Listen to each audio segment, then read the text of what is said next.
The Long Island serial killer.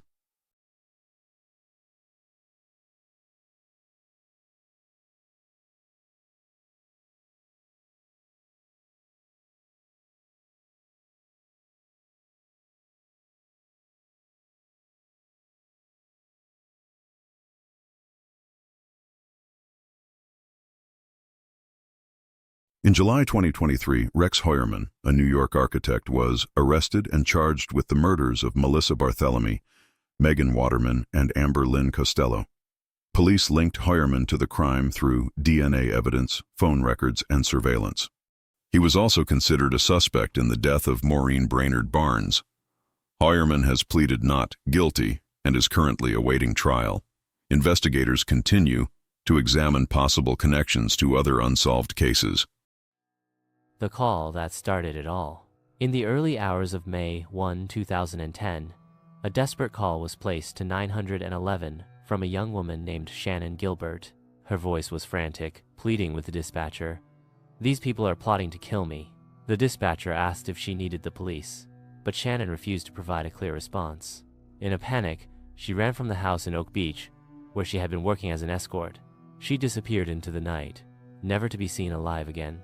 Months later, in the search for Shannon, law enforcement would make a chilling discovery along Ocean Parkway, Long Island. They unearthed the remains of multiple victims, all women, all discarded in a similar fashion. What began as the search for a single missing person soon unraveled into one of the most shocking serial murder cases in American history, the case of the Long Island serial killer. This part explores the complex web of evidence, missed opportunities, and the heartbreaking stories of the victims and their families. It is a case that exposed deep flaws in the justice system, raised questions about societal biases, and left a community haunted by unanswered questions. The disappearance of Shannon Gilbert.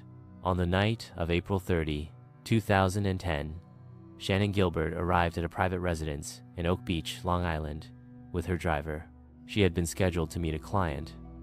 According to reports, the meeting took an unexpected turn. The client later stated that Shannon began acting erratically, as though she were under the influence of drugs, though toxicology reports later suggested otherwise. At some point, in the early hours of May 1, Shannon fled the residence. Instead of returning to her driver, who was waiting outside, she began frantically knocking on neighbors' doors, pleading for help. A retired emergency services officer, Gus Coletti, tried to assist her, but before he could make a call, she ran off again. The last sighting of Shannon was near a marshy area, heading towards a dead-end street. Despite the chilling 911 call, police did not initially consider Shannon's disappearance a priority case. Their response was slow, and in the days that followed, her family struggled to gain any traction in the search.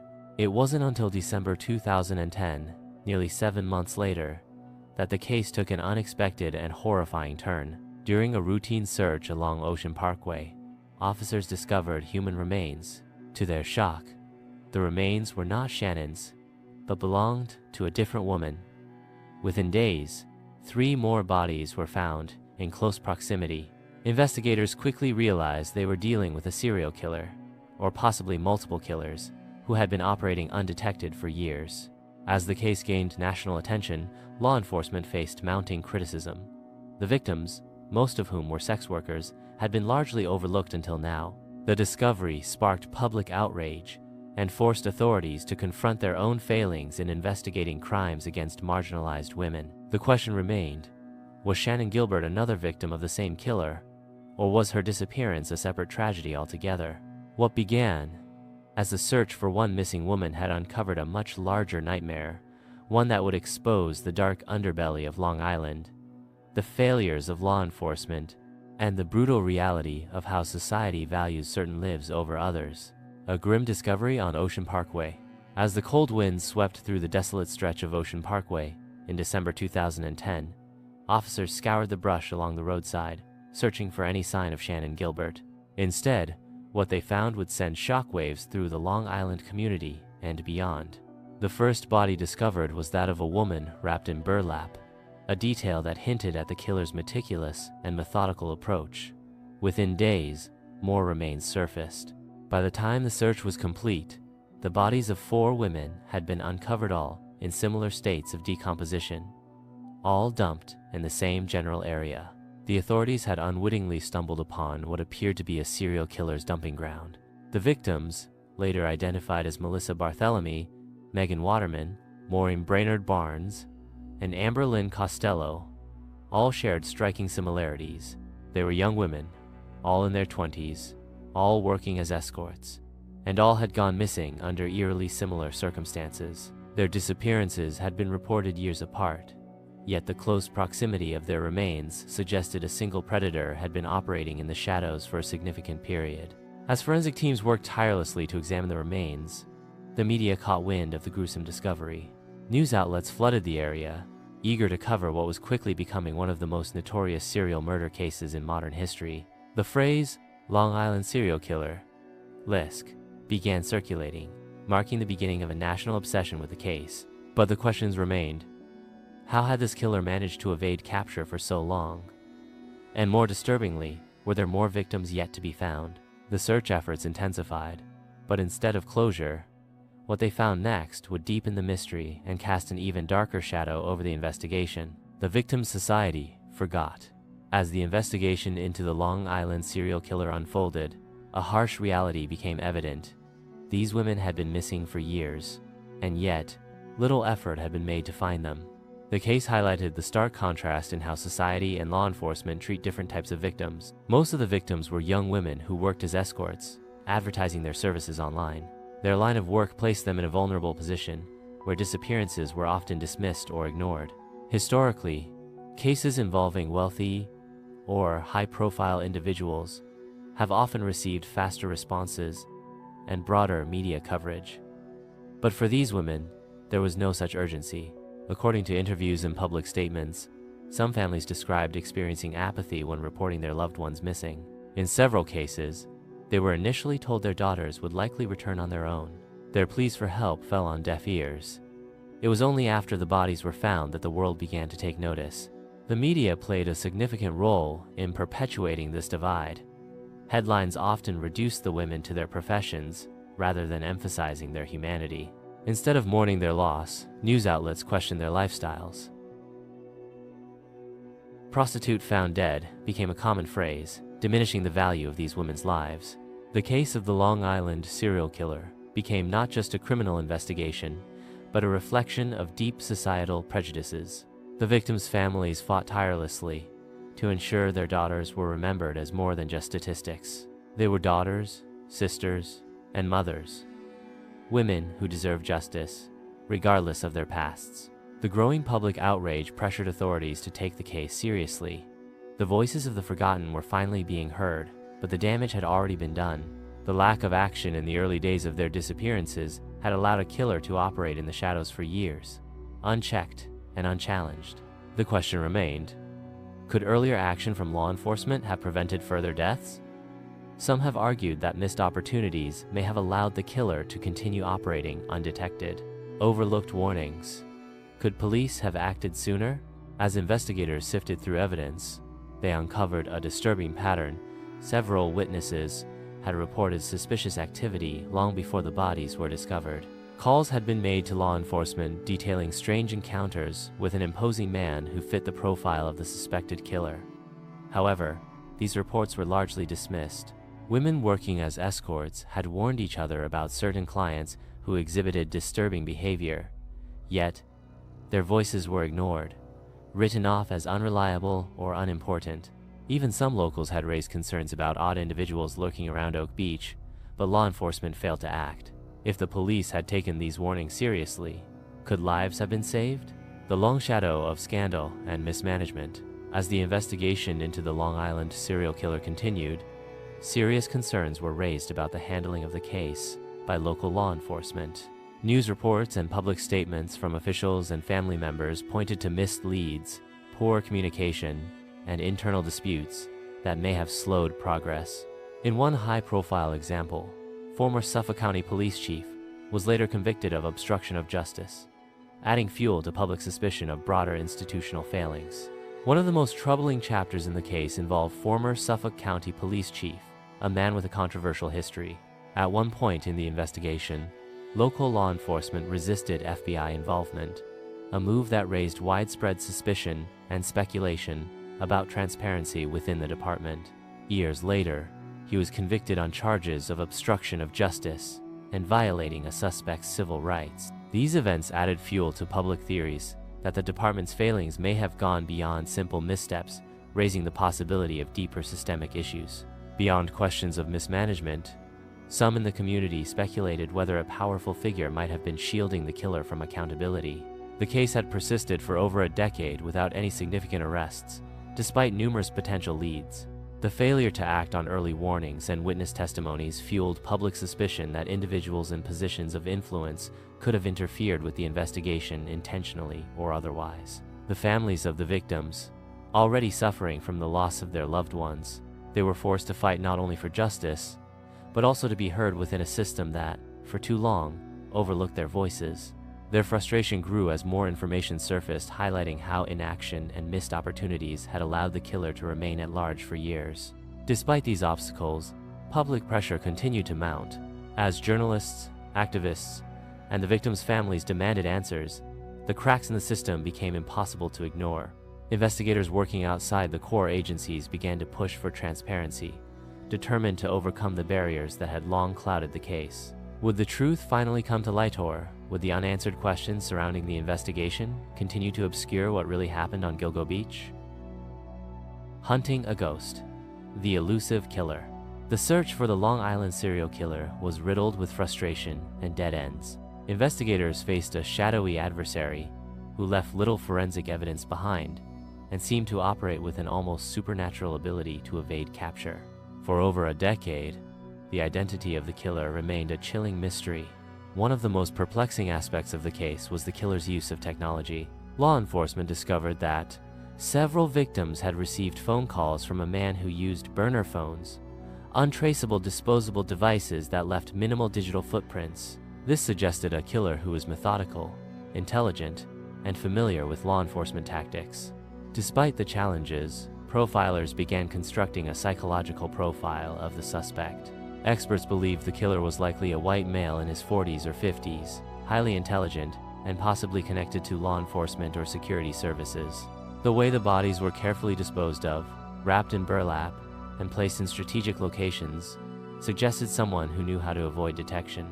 As the investigation dragged on, law enforcement combed through hundreds of leads.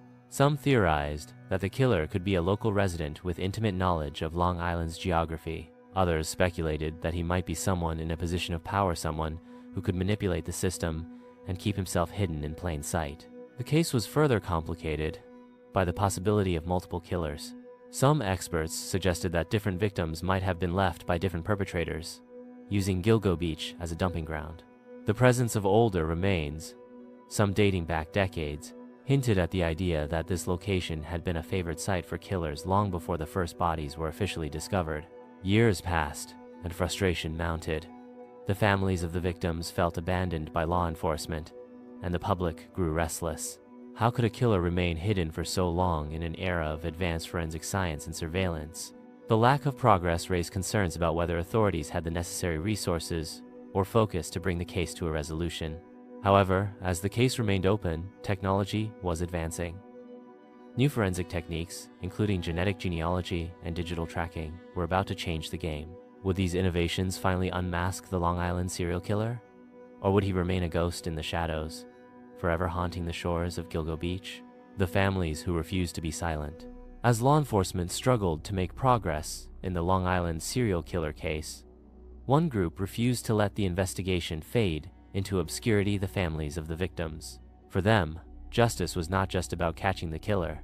It was about ensuring that their loved ones were not forgotten. From the moment the bodies were discovered along Gilgo Beach, relatives of the victims became the driving force behind keeping the case in the public eye. They organized vigils, held press conferences, and pressured authorities to prioritize the case. Some, like Mari Gilbert, the mother of Shannan Gilbert, became relentless advocates for justice. Mari's tireless efforts challenged law enforcement's initial assessment that Shannan's death was accidental. Police initially characterized her disappearance as a case of misadventure, suggesting she had drowned in the marsh after fleeing from a client. However, Mari refused to accept this explanation. She pushed for an independent autopsy, which later suggested that Shannon may have been strangled, potentially making her another victim of the serial killer.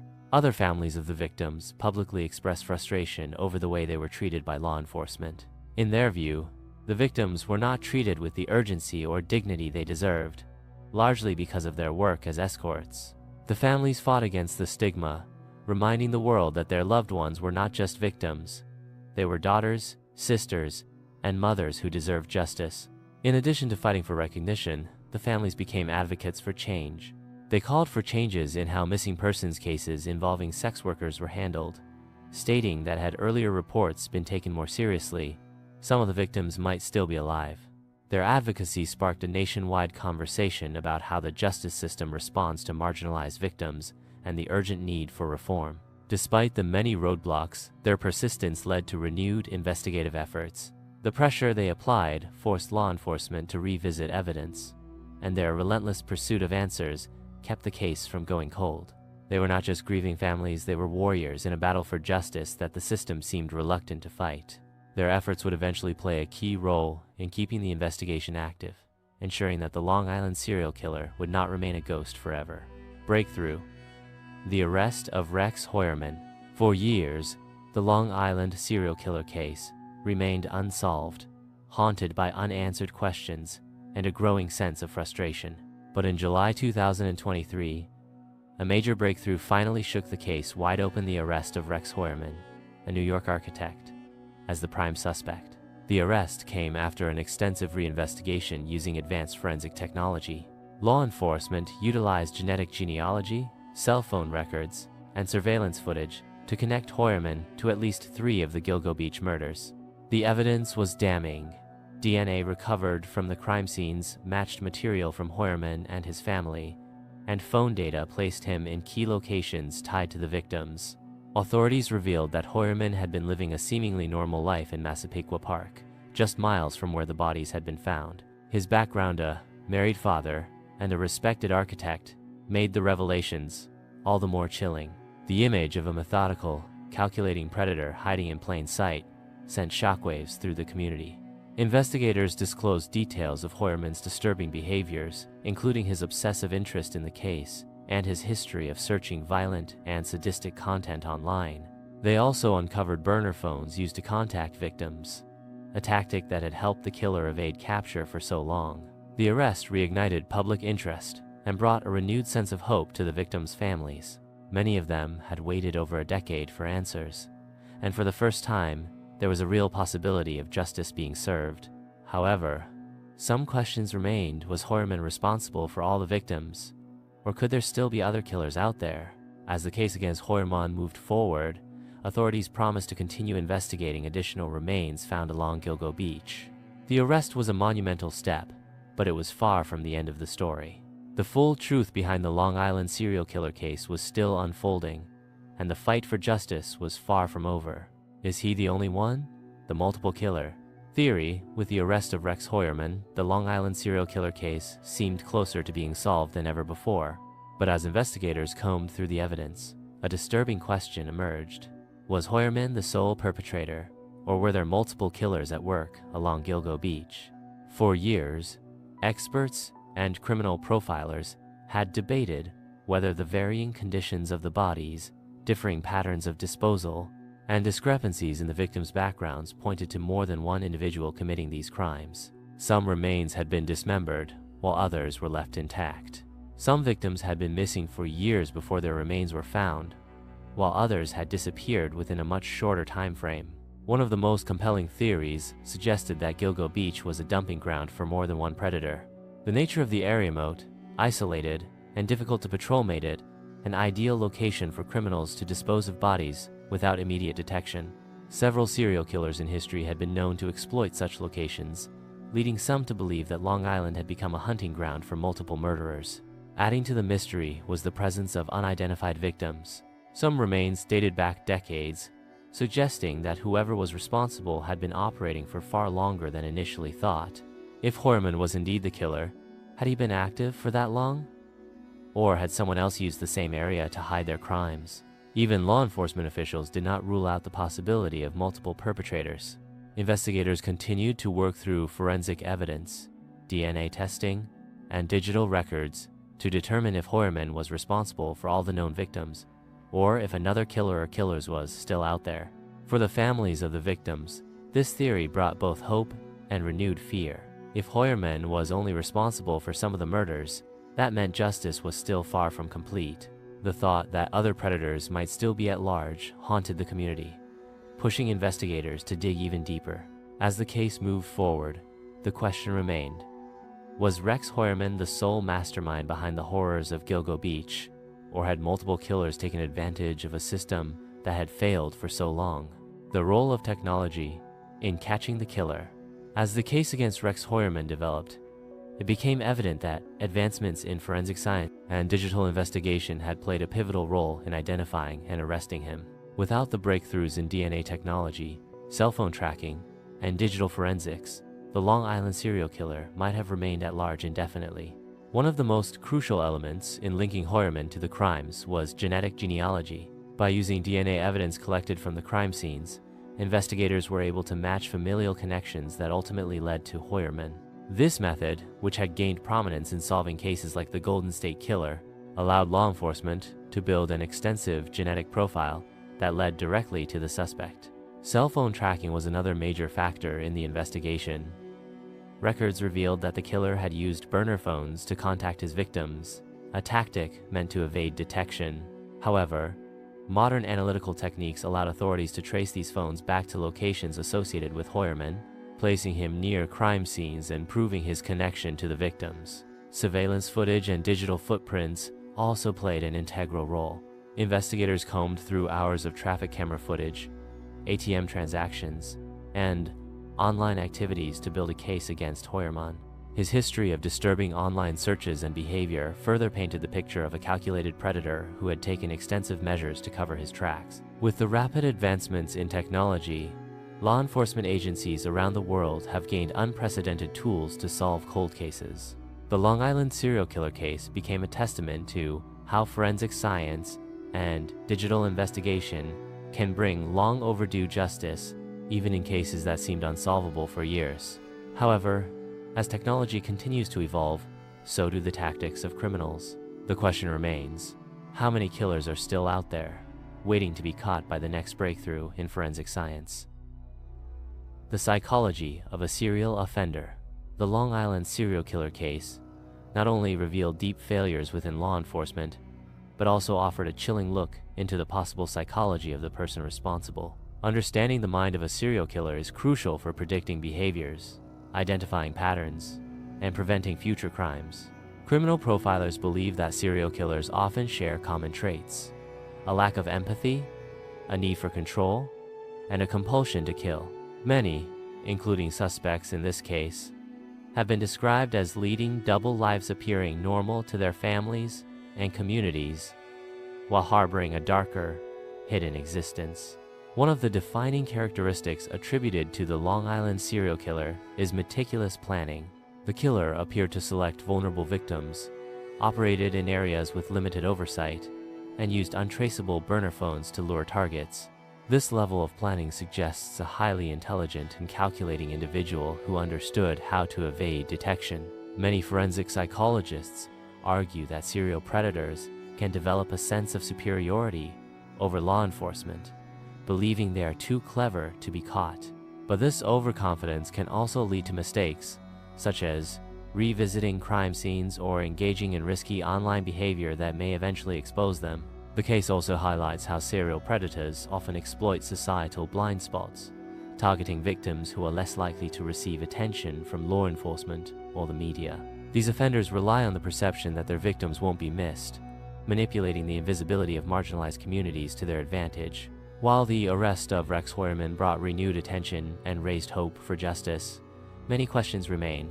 If he is proven to be the killer, what psychological forces drove him to commit such horrific crimes? Was this the result of innate pathology, or did environmental factors play a defining role? Studying the psychology of serial killers provides law enforcement with essential tools for recognizing early warning signs and behavioral patterns. By better understanding how these individuals operate, society can take steps toward preventing future tragedies and ensuring justice for those whose voices have been silenced. The failures of law enforcement and the justice system. The Long Island serial killer case is not just a story of horrific crimes, it also exposes how systemic failures in law enforcement may have allowed a predator to operate for years without consequence. It serves as a sobering example of how vulnerable victims, particularly those from marginalized communities, have often been overlooked. From the moment Shannan Gilbert disappeared, many critics argued that the response from law enforcement was inadequate. Despite her chilling 911 call, police initially described her disappearance as a case of misadventure. Rather than launching an immediate and thorough search, authorities delayed meaningful action for months, a delay that deeply frustrated her family and sparked public concern. This pattern of perceived negligence extended far beyond Shannan's case. Families of other missing women had reported their loved ones missing, only to feel dismissed or ignored. Many of the victims were sex workers, a factor that, advocates argue, may have contributed to law enforcement's reluctance to prioritize the investigations. The stigma surrounding their profession meant that their disappearances did not receive the same urgency often granted to other missing persons cases. The shortcomings of the justice system were further compounded by misconduct within the Suffolk County Police Department. Former Chief James Burke, who resisted FBI involvement in the case, was later convicted of obstruction of justice and abuse of power. His actions raised serious questions about leadership, transparency, and whether outside support could have changed the trajectory of the investigation. Incompetence also played a role. The investigation suffered from poor evidence handling, lack of interagency communication, and bureaucratic delays. Forensic evidence remained unprocessed for years, and potential witnesses were overlooked. The 2023 arrest of Rex Heuermann, now the prime suspect, marked a major breakthrough, but it also reignited a painful question. Had early reports been taken more seriously, could lives have been saved? Could this case have been solved years earlier? This case stands as a stark reminder of the consequences of systemic failure. It underscores the need for meaningful reforms in how law enforcement handles missing persons cases, especially those involving sex workers and other vulnerable individuals. The victims of the Long Island serial killer were neglected for too long. It is now up to society to ensure that such failures are never repeated. Media bias and the value of a victim's life. The media plays a crucial role in shaping public perception of crime, but the coverage of the Long Island serial killer case revealed deep-seated biases in how victims are portrayed based on their backgrounds. The way this case was reported uncovered uncomfortable truths about whose stories are amplified and whose are overlooked. From the outset, media coverage was inconsistent. When the first bodies were discovered, much of the reporting focused on the gruesome nature of the crimes rather than the lives and identities of the victims. Headlines frequently referred to them as prostitutes found dead, rather than as daughters, sisters, and mothers with dreams and families. This language reinforced harmful stereotypes and limited public empathy. Had these women come from affluent or socially privileged backgrounds, the response might have been different. High-profile cases like the JonBenet Ramsey murder or the disappearance of Natalie Holloway demonstrate how media attention tends to focus more intensely on certain victims, particularly young, white women from middle or upper-class families. In contrast, cases involving marginalized individuals, especially sex workers, are often ignored or sensationalized without a meaningful push for justice. The families of the Gilgo Beach victims had to fight not only for justice, but also for fair representation. Mari Gilbert, the mother of Shannan Gilbert, became an outspoken advocate challenging reporters to treat her daughter as more than a footnote. Her tireless efforts helped shift some of the media narrative, but disparities in coverage remained evident. The media's influence extended beyond public perception. Sensational headlines and speculative talk show commentary often focused on the victims' lifestyles rather than on the investigative failures that allowed the killer to evade capture. This framing shaped how both law enforcement and the broader public engaged with the case. The Long Island serial killer case serves as a powerful reminder that the media has a responsibility to report on crime with fairness and humanity, regardless of a victim's background or profession. By confronting disparities in coverage, society is forced to reckon with a difficult truth. some lives are valued more than others in the eyes of the media and the public. The pursuit of justice isn't just about identifying a killer, it's about ensuring that every victim is seen, heard, and treated with the dignity they deserve. The aftermath, a case that still haunts Long Island. Even with the arrest of Rex Heuermann, the Long Island serial killer case remains an open wound for the families of the victims, the local community, and the nation. The crimes not only devastated the families who lost their loved ones, but also left a lasting impact on how society perceives justice, law enforcement, and the safety of marginalized individuals. For the families, the search for justice is far from over. Many believe that additional victims may remain unidentified, and that others could have used Gilgo Beach as a dumping ground. Their fight continues as they call for a full investigation into the remaining unsolved cases and any potential links to other suspects. Beyond the victims' families, the case has prompted serious reflection within law enforcement. The exposure of negligence, misconduct, and procedural failures has sparked public demands for reform, particularly in how cases involving sex workers and other marginalized individuals are investigated and prioritized. The case has also left an indelible mark on Long Island. Once known for its serene beaches and affluent neighborhoods, Gilgo Beach has become synonymous with one of the most disturbing unsolved murder investigations in modern history. The community remains haunted by the idea that, for years, a predator may have operated undetected. The media's evolving role in the case has helped shift public awareness. Thanks to documentaries, investigative journalism, and persistent advocacy by the victims' families, there is now a greater demand for transparency, accountability, and a deeper understanding of the systemic shortcomings that may have delayed justice. Still, many fear that once media attention fades, the victims could once again be forgotten. Despite the arrest, many questions remain unanswered. Is Heuermann the only perpetrator? Were there missed opportunities or critical information that could have changed the course of the investigation? Could future forensic breakthroughs reveal new suspects or long-buried evidence? The Long Island serial killer case is more than just a tragic crime story. It is a powerful reminder of the failures within the justice system, the strength of grieving families, and the urgent need for reform. Until every question is addressed and every victim is accounted for, this case will continue to haunt those who seek the truth. Justice or closure. The unfinished business of Gilgo Beach.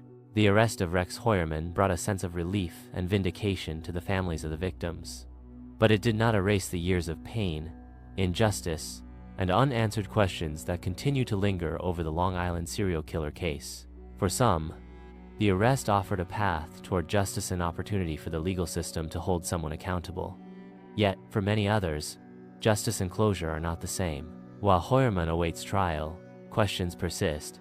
There are still missing victims, unresolved forensic leads, and the possibility that other individuals may have used Gilgo Beach as a dumping ground. Families of the victims continue to push for full transparency in the investigation. They are calling for ongoing forensic testing, deeper reviews of past investigative failures, and additional resources to help solve the remaining mysteries.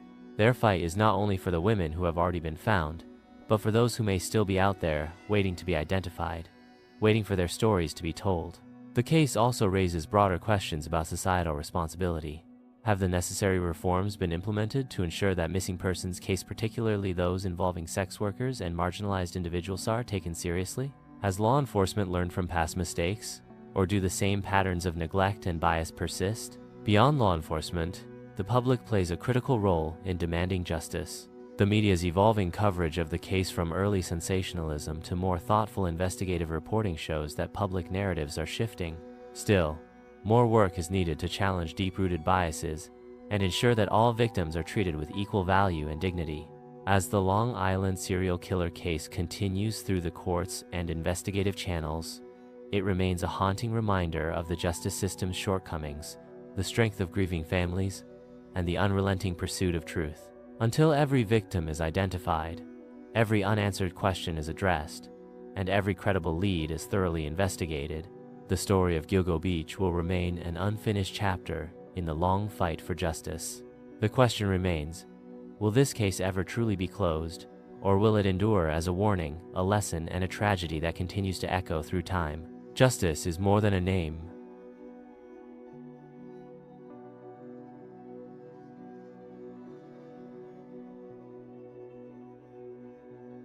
The arrest of Rex Heuermann marked a turning point, but it did not mark the end. For the families, for the community, and for the victims, whose stories have yet to be told, this case remains unfinished.